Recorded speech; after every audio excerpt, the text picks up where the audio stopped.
This is Oliver Clingain, the founder who went from washing dishes and playing pro ball in Europe to building a 20K per month AI automation agency. What would you say to them? It took me 6 months to get my first client. It was a very nice deal. 3 months after that, I went from 0 to 10K a month. What you did after getting your first client? The strategies I used to get my first client are the same ones I used to get my fourth and fifth clients. If you can build an inbound system for your business, you're in a very good spot.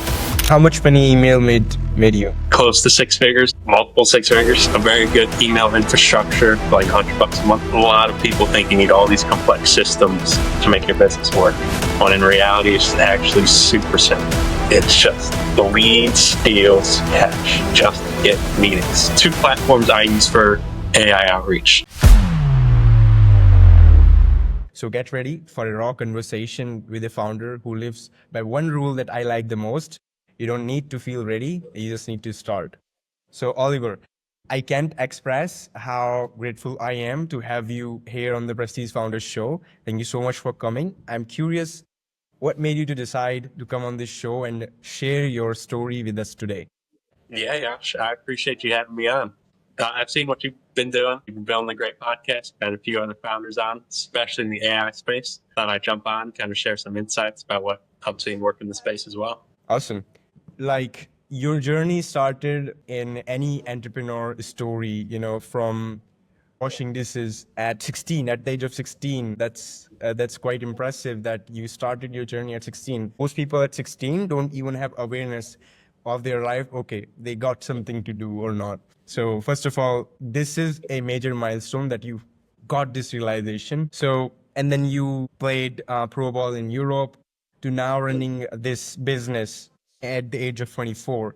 So if you had to thread all of that into one mindset that got you here, what it would be? That's a great question. I'm big on that nobody's coming to save you. I think if you want something, you just got to put in the work. So I don't know. You brought it back to when I was washing dishes at 16. I wanted some pocket money when I was in high school. Buy clothes, buy sneakers. So I had to get a job. Kind of just continue that mindset throughout. Was a valet for a little bit. Same thing. Just want some pocket money, clothes, sneakers, basketball shoes, video games, whatever it may be. Kind of just continued the work. And now here we are today with that same mindset. Amazing. The beauty of this mindset that no one is going to coming to save you. How did you get that in the first place? Like, what inspired you to think that way? It's another good question. I think a big one, and it's one of those ones that a lot of people will say, but I think I truly mean it, is I've always watched my parents work really hard. They moved to the U.S. with me when I was 1.5. They kind of dropped everything, kind of wanted to move to a new country, start a new life, essentially. So I saw them work really hard. I think that kind of just naturally rubbed off on me. And to be fair, I am a little lazy at times. So I'm not just going to sit here and tell everybody on the show that all I do is work, because I don't. I do like to relax, but I do think a bit of that was instilled for me from a young age that, like I said, nobody's coming to save you. If you want to get something done, rather do it yourself and kind of put in that work. Amazing, man. So you once said that you don't need to feel ready. You just need to start. I love that a lot because perfection actually kills a lot of ideas that people have that are sitting in grave maybe. So what was the moment you realized if you don't make a move, you would be stay stuck forever? Yeah, and that's kind of a tough one to put a single answer on, because there are people that they like to think of ideas, and for a while I was probably the same way. You think of all these good ideas that it's like, oh, if I start this, then it'll do really well, and it probably is a great idea. Like, I doubt Jeff Bezos was the first person to think of Amazon. Elon Musk wasn't the first person to think of electric cars. They just were the first ones to execute it really well. And I think that's the difference, is sometimes even if you do start, you still got to have some sort of execution. But the only way to figure out if you know how to execute or not is by starting. So it's easier to kind of take it one step at a time. To get to level 10, you still got to go through levels 1, 2, 3, 4, 5, 6, 7, 8, 9. So the only way to figure out each one of those levels, and each level is going to have its own set of challenges, its own set of goals. But the only way to figure out those goals, those challenges, is to get to each level. So the only way to get those is to start. So what was your goal in your mind at that moment? Like your biggest goal that you would want to achieve at all costs? I think I've got a few different goals, and maybe this is something we can break down as kind of just goal setting. So I think for me, I've got my business Ascension. So what we do is we help tech companies essentially build out lead generation sales systems using AI. So with that, I think obviously it being a business, the goals are primarily financial. I've hit that golden 10K a month milestone that a lot of entrepreneurs strive for. I've scaled a little bit past that. So I think the next one is 100K a month naturally. I'm not saying I'm sprinting there, but Amazing. that's on the horizon of that. That's the goal. If I can get there, obviously got to essentially 10x that first milestone. So a lot of work's got to go into it, but that's the goal on that front. Then I think personally, which in my opinion is a bit more important because it's not tied to specific metrics like money and things like that. It's just to be happy. I like fitness. Obviously, like you said, I grew up playing basketball. Big on fitness. I just want to stay kind of fit, healthy, and eventually get wealthy as well. Awesome. So, kind of goal setting is really being a myth or sometimes a hot topic. What advice do you have for someone who is stuck and don't know how to set goals, don't know how to move their life one step ahead? What would you say to them? I think a good strategy to do it is one, the simplest thing is to just write it down. It starts there, like thoughts in your head. You have millions and millions of thoughts in your head each day. If you write something down, it becomes a tangible thing. And then from there, I like to kind of use the term reverse engineer. So let's say, for example, like I said, I like fitness. So let's say I want to, which I don't have, and it's not really a goal, get like an 8-pack. I want abs. What's the best way to do that? Is I got to start figuring out what lifts I need to be doing. I need to figure out what my nutrition needs to look like, X, Y, Z. So then I put those sub goals on. All right, figure out my nutrition. What does that look like? I need to be eating this many calories, this much protein, this much fats, carbs, whatever it may be. So it's like you've got this one overlying goal. You've got it written down. Now you can start to visualize kind of the top-down approach of what you actually need to do to get to that point. I think that's something a lot of people overlook is they set this goal. It's kind of just out in the abyss, out in the universe. They have no plan to figure out how to get there. But I think if you write it down, you can start to visualize what steps you need to take to get there. Visualization is clearly an art and skill for an entrepreneur, which is more important than learning any new hack around sales or marketing, I believe, because this is what gets them to the work to figure out all of the things that they have in mind. Okay. You want your next goal is to get 100K per month. So I believe whenever we move from level 1 to another level, level 5 to 10, we have different challenges, different problems, and different mindset and different systems for that. What systems helped you to get to 10K per month? And now, what systems and what challenges you are facing that you have to figure out to achieve that 100K per month mark? Yeah. So I fully agree. I think each essentially milestone is going to have its own set of challenges. So I think 0 to 10. So when you're first getting started, it's one, figuring out what you want to do.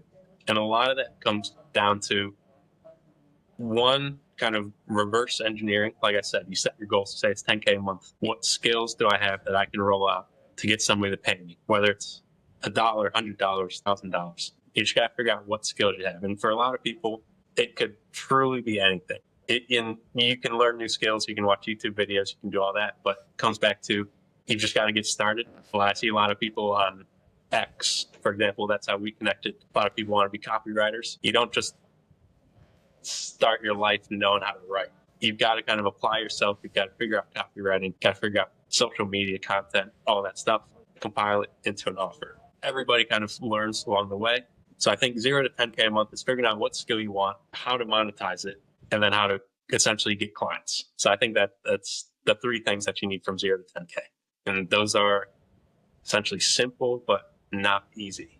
If that makes sense. Then I think moving beyond that, depending on your business model, is to get to that 100K a month mark. I'm learning it now is that I've got to understand delegation. So early days, you can figure out how to do all these things on your own. You can kind of do them for a few different clients on your own. Once you hit a certain point, you've only got so many hours in the day. You need to manage all your clients and you need to do all their client work while still moving the needle forward on your business. That's very difficult to do on your own. So I think figuring out how to bring people in, get them to buy into the culture, buy into the mission, and keep things moving forward, I think that's a challenge that I'm experiencing, that I'm learning right now. And obviously, maybe when I get to 50K a month, I might have that skill mastered and I might find a new challenge. But I think right now, first set is just getting the business off the ground. I do think that is arguably the hardest part. And then I think the challenge I'm dealing with right now is the art of delegation, which it's going all right. It could be better, but I think that's just the name of the game, is learning as you go. Let's go, man.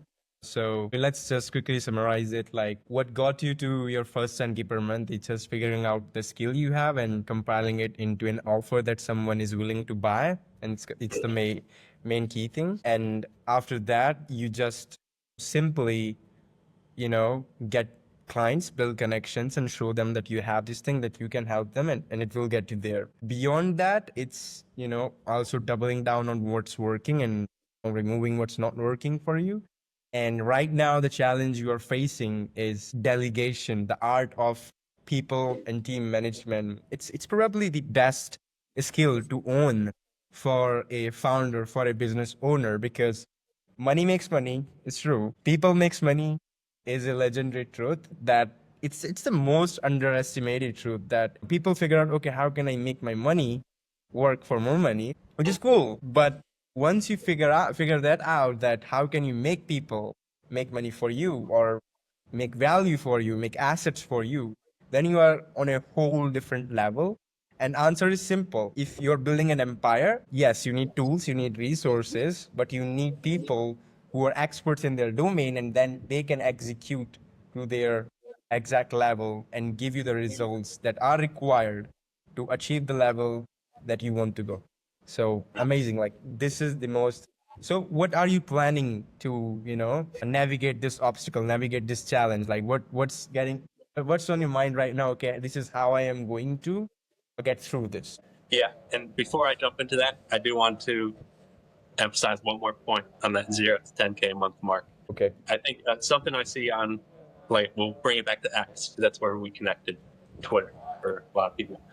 Is I see a lot of people launching these businesses. For me, like I said, it's all about kind of lead generation and sales with AI. A lot of people launching copywriting businesses, just another example. I think something that I really like about these types of kind of online service businesses is that what you're building for yourself is typically what you're implementing for your clients. So for example, I do lead generation and sales for my own company. I take those systems and I implement those same ones into my clients' businesses. If you're a copywriter, you obviously do copywriting for yourself. You take that same copywriting style and implement it for your clients. So I think that's kind of a little cheat code for that 0 to 10K a month mark, is build something to learn a skill that's kind of replicable. So rather than building a company that, say you have to do lead generation for yourself, now you've got to learn this whole other skill so you can put it into your clients' businesses. But if you keep kind of doing the same thing for yourself that you can do for your clients, I think that's a really good cheat code to get a business off the ground. That's cool. So be honest, like, how long it took you to hit your first 10K per month mark with this strategy and this mindset and this, game of playing? Yeah, so it took me 6 months to get my first client. It took a lot of It's trial realistic. It's realistic. Yes. It took me 6 months to get my first client, and that first client was paying me $3,750 a month, so $3,750 a month. So it was a very nice deal. 0 to 6, $0 was just recurring losses and on softwares, things like that. And months, essentially end of 6, start of 7 through 9, I was getting a client a month. 6 months to get my first client. 3 months after that, I went from 0 to 10K a month. With anything, it's not going to be easy. You're not going to figure it out overnight, especially business. If you've never done one before, like myself, this is essentially my first shot at real business. I had YouTube channels, social media pages, and all that. But first shot at building a real business takes you a while to get off the ground. Then momentum kind of kicks in. Once you figure out a few skills, you start putting the puzzle pieces together, then that momentum takes over. Getting off the ground is not easy. Amazing. How was those 6 months, like, up and downs? Do you want to share a bit more? Do you want to go deep down there? Yeah, it's fun in the sense because you're starting something new, but it sucks because you don't know what the outcome's going to be. It's like a month in, it's like I thought I'd be farther along than I was. 2 months in, same thing. It's like 3 months in, it's like, do I even know what I'm doing? You start to really question yourself. It's like, oh, I'm so bad at sales, whatever it may be, because you're trying to do so many things at once. So it's like, let's break down my business. It's like, I've got to get meetings. That's difficult to get, provide enough value that people want to even talk to you to begin with. Like, you've got no case studies, you've got no results, nobody knows who you are. So obstacle one is figuring out how to get people to talk to you. Once you do that, now you're having these conversations, but you're saying all the wrong things. So, and that's just figuring out what they're doing. That could be even just discovery, the intro calls. It's like, oh, who's this? At the time, I just turned 25. So at the time, I was 24. It's like, who's this 24-year-old kid talking about tech in an industry that I've been in for 30 years? It's like, don't even want to give this kid the time of day. So now I'm starting to get people on calls. I'm starting to say the right thing. Now it's a whole different process of actually closing a deal. I'm asking for a fair amount of money. I'm doing a lot of work.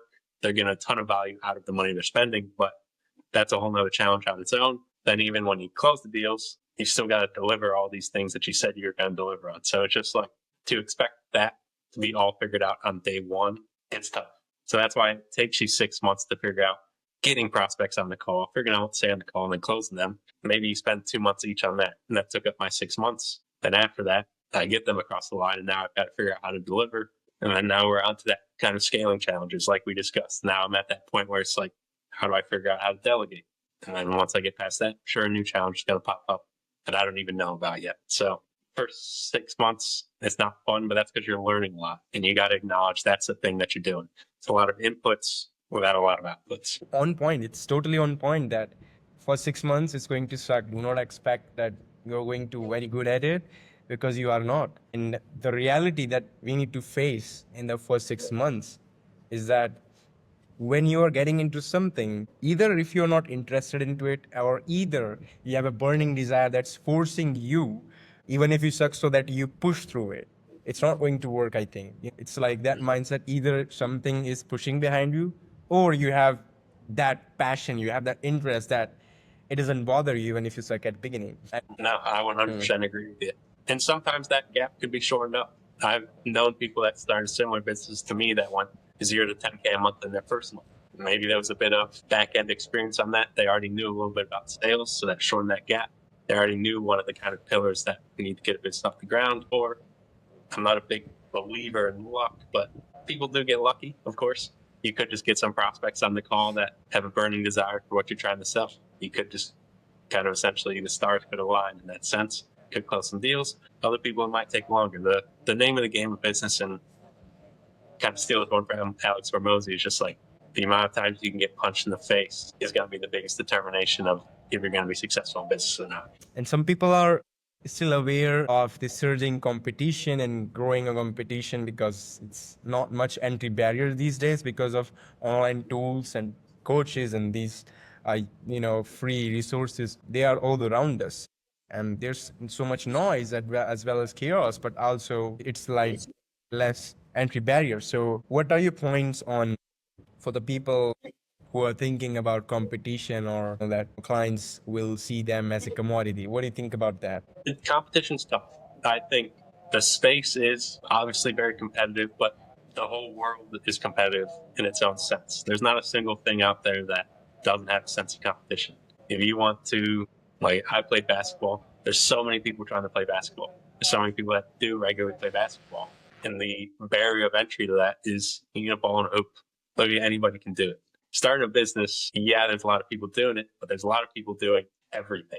So it's just, you've got to figure out your own kind of little race that you want to run. You need to kind of put the blinders on, essentially, and just run that race. You get caught in this loop of competition, feedback, kind of just comparison, then you're just going to get stuck, and it's going to stop you from actually pushing yourself towards your goals. Really, the only person you should be comparing yourself is to yourself. That's powerful. So what was your, like, as a founder, as a business owner, you know, we start with a risk. It's the people who have the most risk taking ability, they grow more faster, ruthless, and they sometimes fall also that way. But it doesn't matter. People who have this skill of navigating through obstacles, and no matter what, I'm gonna get that. they do it. So I believe in this a fundamental principle that, when you start, you have to take a lot of risk, and it's completely okay. You know, this is what I have in my mind. If you want to try something out and you really mean it, if you're not going to die, then try it at its full potential, even if you're going to pro. It doesn't matter. At the end of the day, we all are going to die. So, why are you worrying about getting broke, or, spending all your savings into learning, into executing? Why wait for that moment? Get broke now and take the risk now, so that you will get the experience, okay, how to live the life in the way you want to. And you think that you want that life, it comes with its cost. So you have to pay that cost as well. So you start with that way. That's amazing. Yeah. So, Essentially, everybody has nothing to lose at the end of the day. I would say everybody's circumstances are different. If you've got a oh, big family to provide for, all that stuff, quitting your job to start a business with no income might not be the best situation to put yourself in, but there's other ways you can go about it. You can yeah. wake up an hour earlier. Losing an hour of sleep isn't going to kill you. And nobody cares, actually. Nobody cares if you're going to do that or not. There are going to some people are going to do that, and there are going to some people who are not going to do that. So no one really cares. This is also a beauty of this. Like, if you are limiting yourself by thinking of other people's opinions, it's just bullshit. It doesn't matter at all.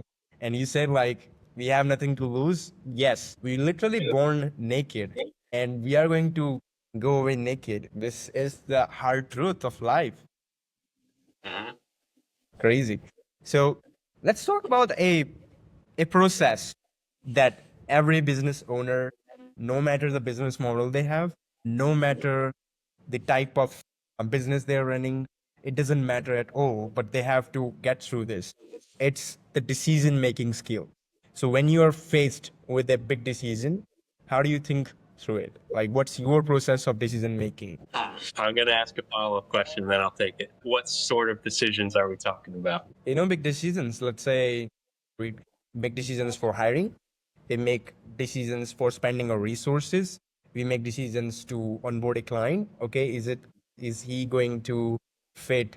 Maybe he's not a fit, but I think this decision can affect my business in a positive way. So I will think about it. So there are many big decisions that we encounter. So I'm not talking about your exact strategy for hiring or spending money on marketing, or how do you do that. I'm just asking the fundamental principles, the way of thinking that you have for taking decisions. How do you think through them, your thinking?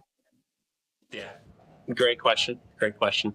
So I think the biggest thing is, and it ties back to what you brought up earlier with risk. I'm a very just do it type of person. Like, we've got nothing to lose. Obviously, if it's a decision that involves a client or something like that where they'll be impacted, different story. But with my business, in terms of moving things forward, if I see a software that might help me and it costs me $100 a month, I'll sign up. It's like, if I lose $100, it is what it is. With hiring, I do bit of vetting. So I ran a few kind of pre-qualification, just like surveys, essentially ran a calls. And I think at that point, once again, you kind of just know in your gut, and then you just do it. If somebody comes on, they're not fit, then move on to the next person. Luckily, all the people I've hired so far, they've been a good fit. They fit the company culture. They do what I ask them to do. We get it done and we keep things moving forward. But I think, yeah, if you overthink things, tying back to that really early point we had of just, if you overthink things and don't take action, that's a decision on its own. I'm big on just do it, see what happens. If it works, it works. If it doesn't, it doesn't.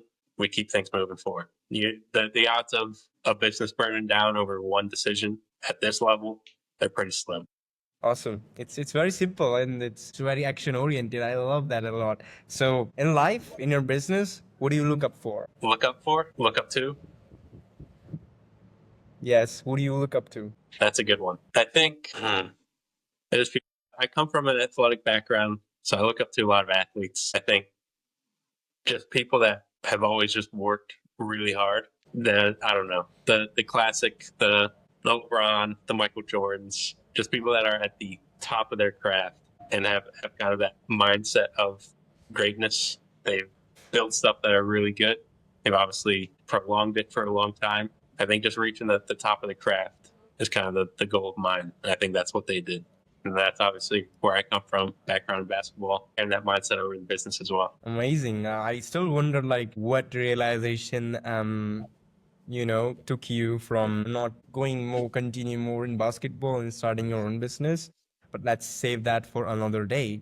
What I want to know is like, what did you learn from your top inspiration? Maybe it's Michael Jordan or maybe be someone else. What principle you learn from them that really have a weight in your business right now? I actually thought of somebody else that I get a lot of motivation from. His book's right back there is David Goggins. So for people that don't know who David Goggins is, he is we'll call him a maniac, to put it nicely. He's He a does a legend, bro. run He's at a crazy another level. that does all these crazy workouts. But I read his book recently, and my mindset is just like you can actually accomplish anything. Like he had the worst childhood.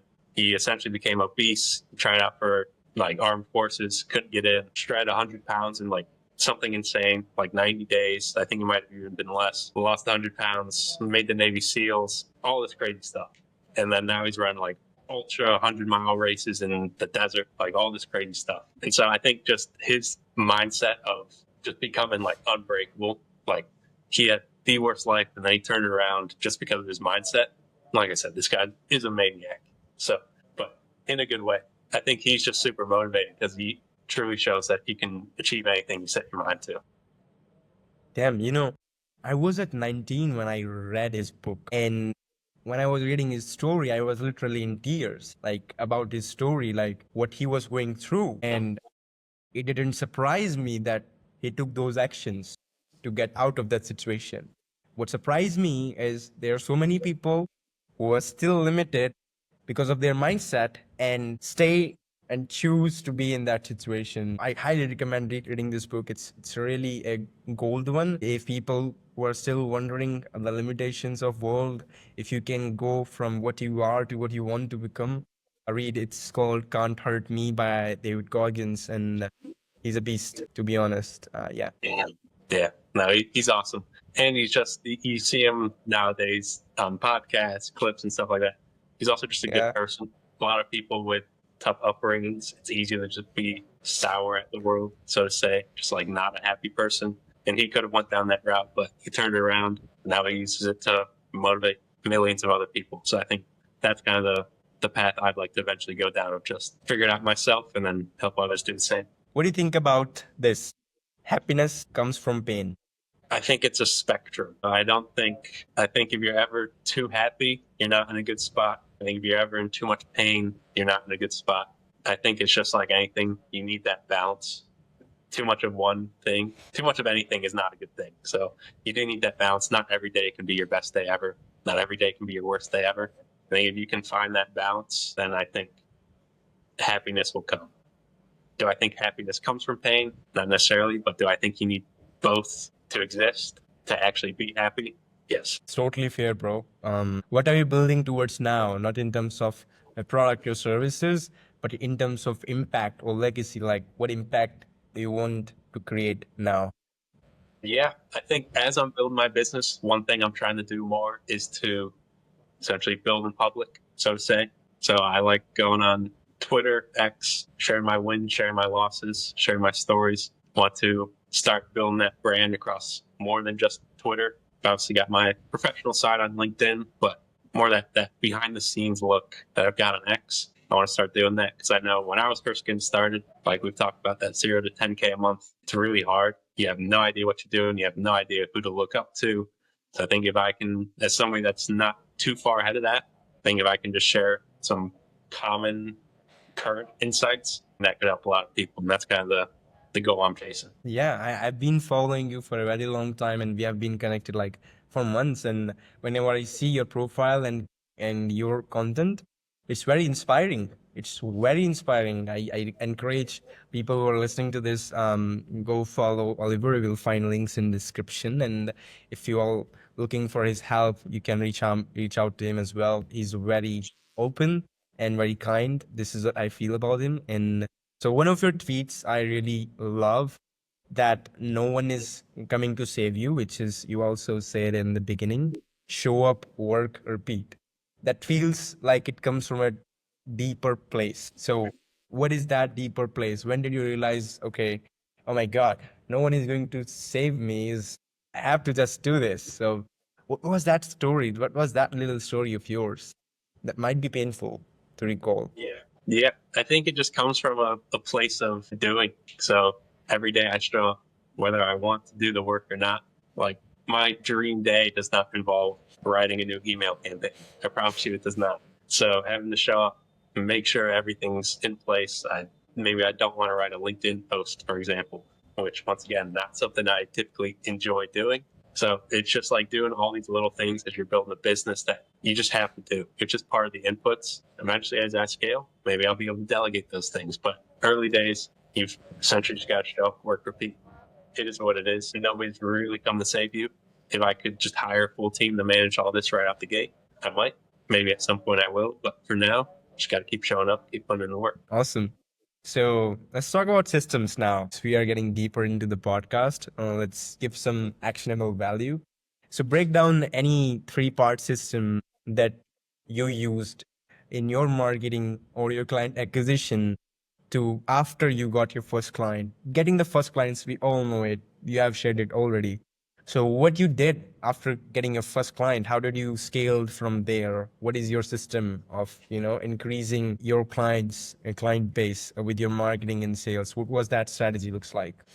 Yeah. So funny enough, the strategies I used to get my first client are the same ones I used to get my fourth and fifth clients because still early days, about just maybe a little over a year old in business, maybe a little longer. I still don't have a ton of case studies, ton of social proof yet, just being a young entrepreneur.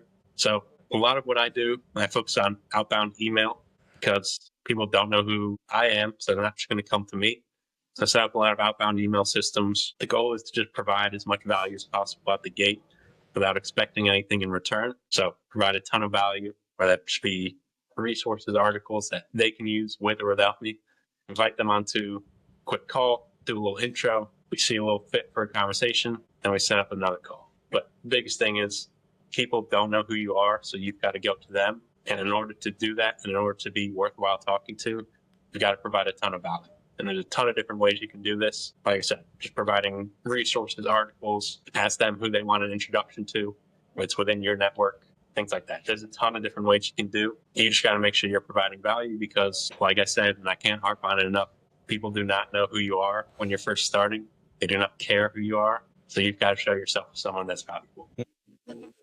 So right now you're doing outbound email and providing value to attract high quality clients, and then the relationship starts from there. So what other ways you also think in mind that can be helpful for yourself and other people? It's like one is outbound email. So what are other things that you're thinking of, maybe related to inbound in marketing? What are your thoughts on that? Yeah.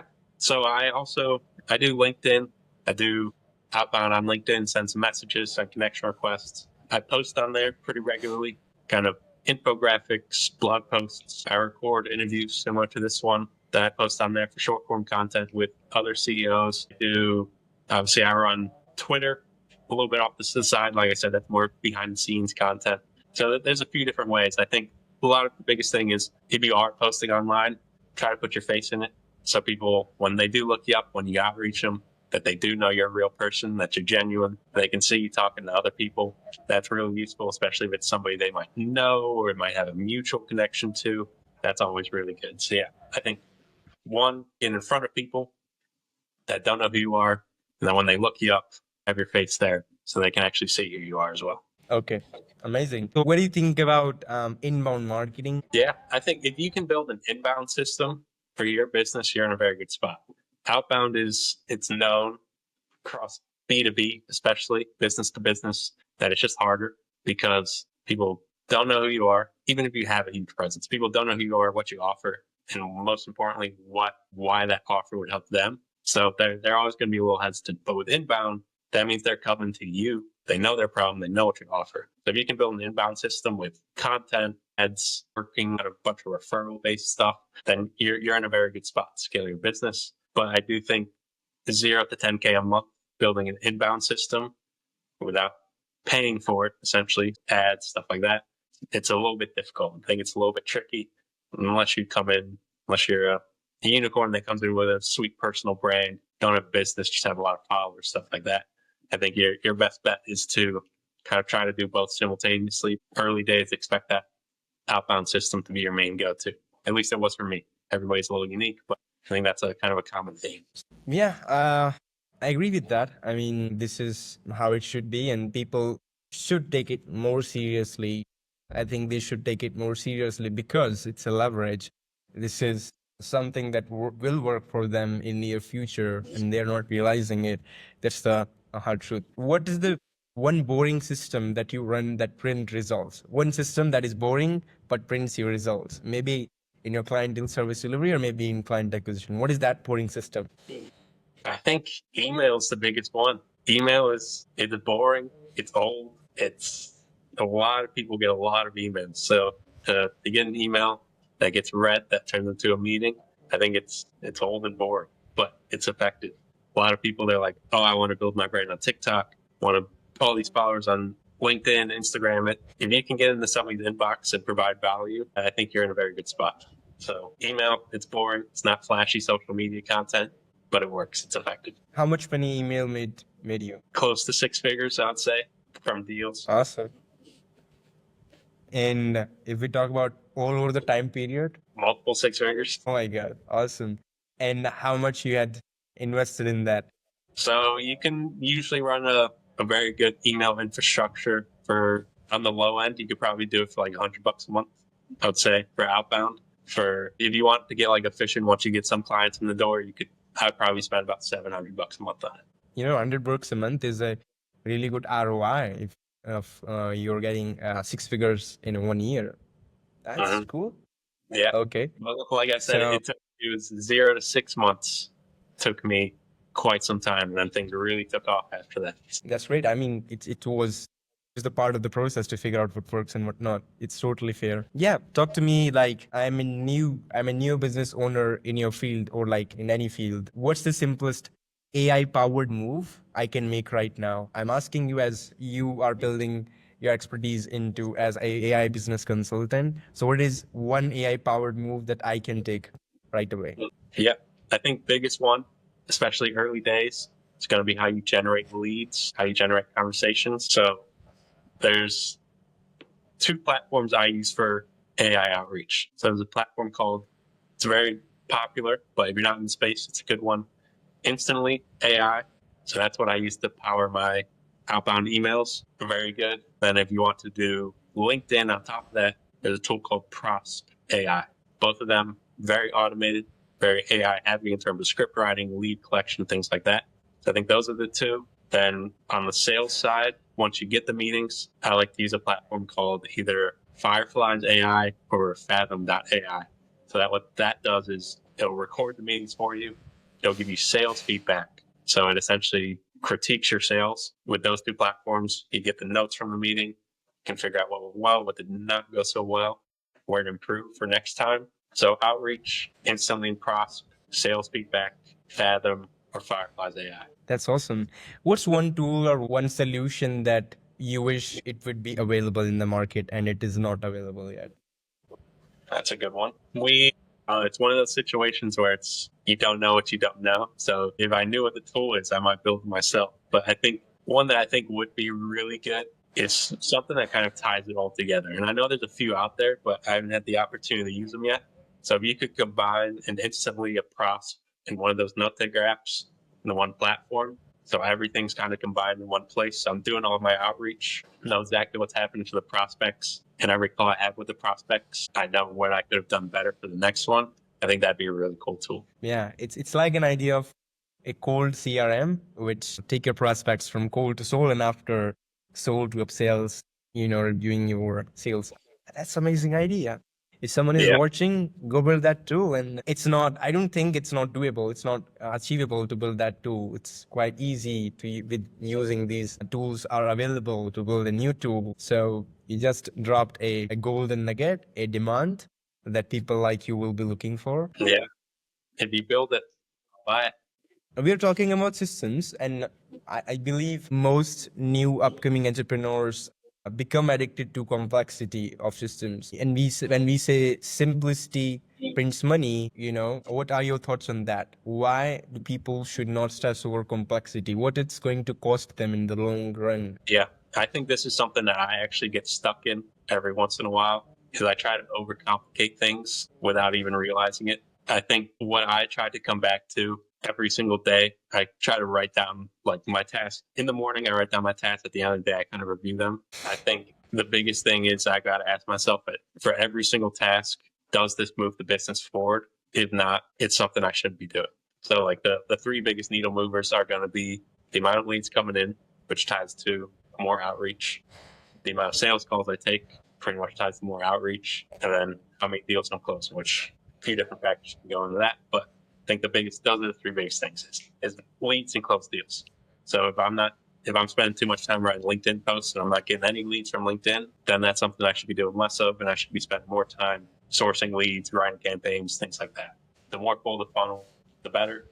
Kind of, at the end of the day, cash flow solves everything. So Amazing. So, what's a popular business tip, a common business advice that actually hurts, not helps new entrepreneurs and new business owners? What is that? I think I'm going to continue the point that we just had is that a lot of people think you need all these complex systems to make your business work. When in reality, it's actually super simple. It's just the leads, deals, cash. Everything else is just extra noise. You don't need all these social channels. If you can find a good place to get leads, double down on it, triple down on it. Just keep those coming through the door, because at the end of the day, the more money you make, the more you can delegate. If you don't want to be posting on socials, you don't have to be. If you can figure out email, keep those leads coming in, close those deals, figure out everything else later. Find one thing that works and just double down on it. You don't need inbound, outbound, referrals, networking. You don't need 10 channels at once to build a good business. Just find one that works and double down on it. Someone says, I'm waiting till it's perfect. What do you tell them that is raw and unfiltered in 60 seconds? What would you tell them? Shut up and start. It's pretty straightforward. There's no such thing as a perfect moment for anything. Even if you're just like, I want to go on a walk, I'm going to wait till the weather's perfect. There's no such thing as Okay. perfect weather. It could be too hot, too humid, too cold, too windy.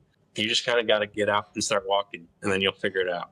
I think too many people do that, though. A lot of people wait for this perfect moment when there's no such thing. You just got to start. Point. So that is the beauty of simplicity. Simplicity print results, not complexity. Okay. So we are reaching to the end of our podcast, and I do this signature style rebuild round.